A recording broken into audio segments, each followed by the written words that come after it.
அப்போ இன்னைக்கு நாம என்னதான் பிரச்சாரம் செய்தாலும் இந்த ஒரு சின்ன மேட்டரை எடுக்க முடியலையே.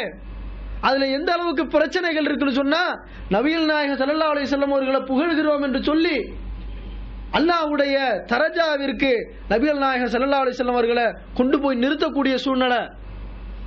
அப்ப இது எல்லாத்துக்கு காரணம் என்னன்னு சொன்னா, நபிகள் நாயகம் ஸல்லல்லாஹு அலைஹி வஸல்லம் அவர்களுடைய மரணத்திற்கு பின்னால் அவர்களை நாம் எப்படி அவர்கள் மீது அவர்களுடைய வாக்குகளை கேட்பதன் மூலமாகவும் அவர்களை நேசிக்கக்கூடிய விதமாகவும் அவர்களுக்கு நாம் செய்ய வேண்டிய கடமைகளை நாம் சரியாக செய்யாததன் விளைவு இன்றைக்கு நம்ம சமுதாயத்தில் இப்படிப்பட்ட சூழ்நிலையை நம்ம பார்க்கிறோம்.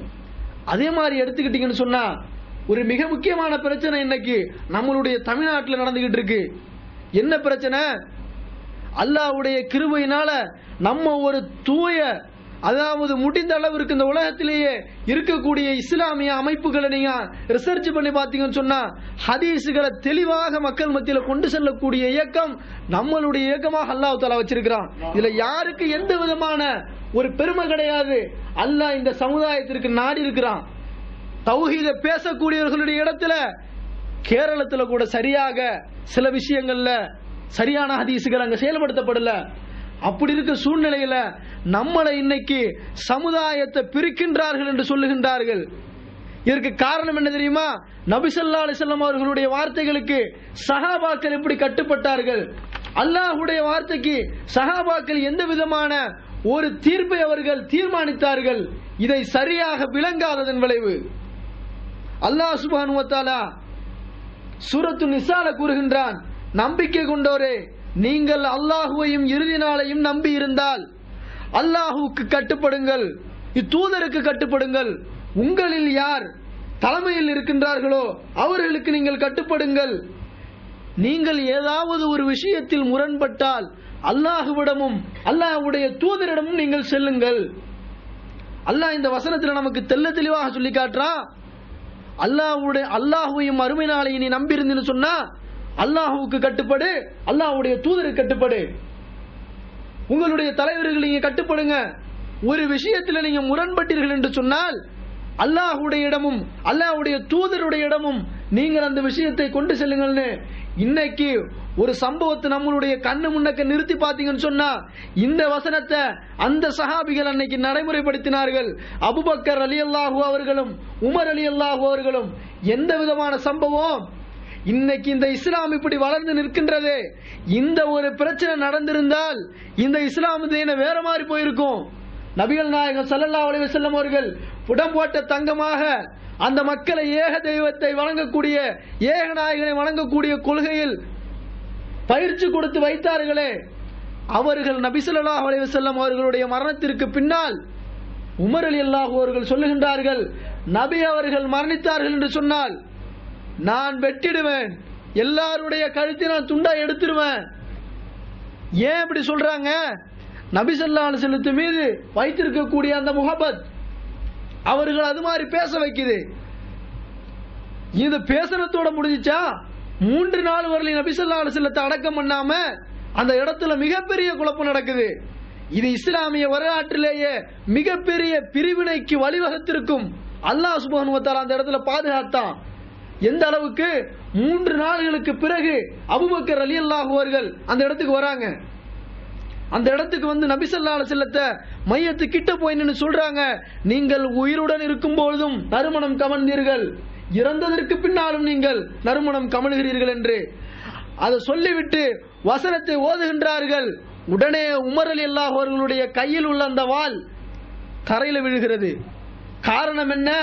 இந்த வசனம், அல்லாஹுவையும் அல்லாஹ்வுடைய தூதரையும் நீங்கள் நம்பி இருந்தால் உங்களுக்கு பிரச்சனை வருகின்ற நேரத்தில் அல்லாஹ்வுடைய பக்கம் செல்லுங்கள், அல்லாஹ்வுடைய தூதருடைய பக்கம் செல்லுங்கள்னு. எப்படிப்பட்ட குழப்பம் இன்னைக்கு தமிழ்நாட்டில் இருக்க!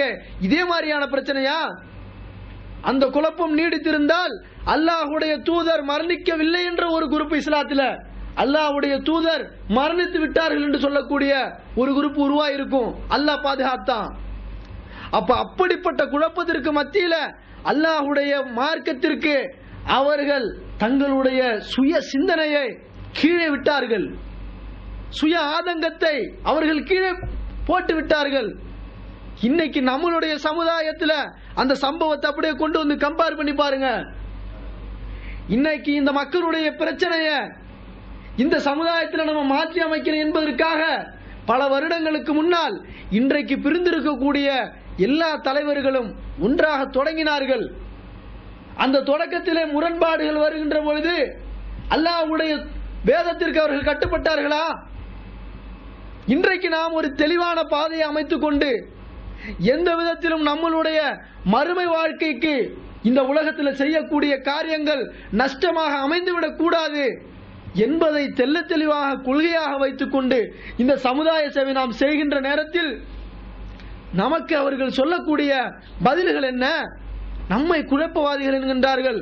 அல்லாஹ்வுடைய வேதத்திற்கும் அல்லாஹ்வுடைய ரசூலுடைய வார்த்தைக்கும் அவர்கள் கட்டுப்பட்டார்கள் என்று சொன்னால் இந்த பிரச்சனை ஏற்படுமா? அப்ப இதுவெல்லாம் ஏற்படுகின்றதுக்கு காரணம் நபி ஸல்லல்லாஹு அலைஹி வஸல்லம் அவர்களை நாம் முழுமையாக பின்பற்றாதது. நபிகள் நாயகம் ஸல்லல்லாஹு அலைஹி வஸல்லம் அவர்களை முழுமையான ஒரு முன் உதாரணமாக தங்களுடைய வாழ்க்கையில் பின்பற்றாததன் குறைவு. நபிகள் நாயகம் ஸல்லல்லாஹு அலைஹி வஸல்லம் அவர்கள் ஒரு செய்தியை நம்மளிடத்தில் சொன்னார்கள்.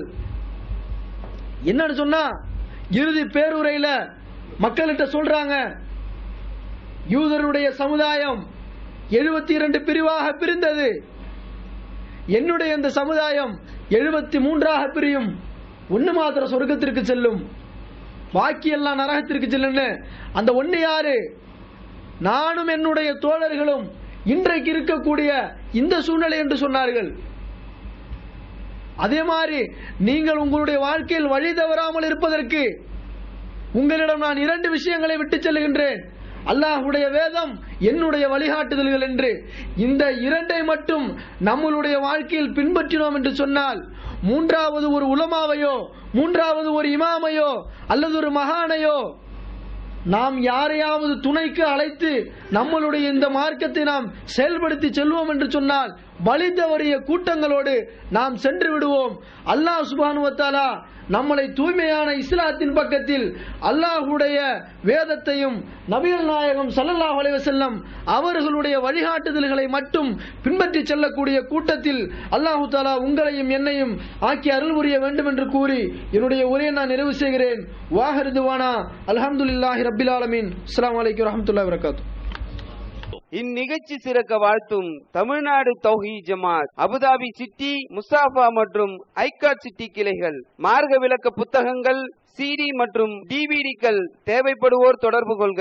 துபை மாநகரில் தமிழ்நாடு தௌஹீத் ஜமாத் தாயிக்கள் தமிழகத்தில் மற்றும் வெளிநாடுகளில் உரையாற்றிய CDக்கள் மற்றும் மார்க்க புத்தகங்கள், PJ மொழிபெயர்த்த திருக்குர்ஆன் மற்றும் மார்க்க சந்தேகங்களுக்கு நீங்கள் அணுக வேண்டிய முகவரி ஜமாஅத்துத் தௌஹீத், டைரா நாயிப் போலீஸ் ஸ்டேஷன் அருகில். தொடர்புக்கு 05084862996, 05089266674, 05052756442.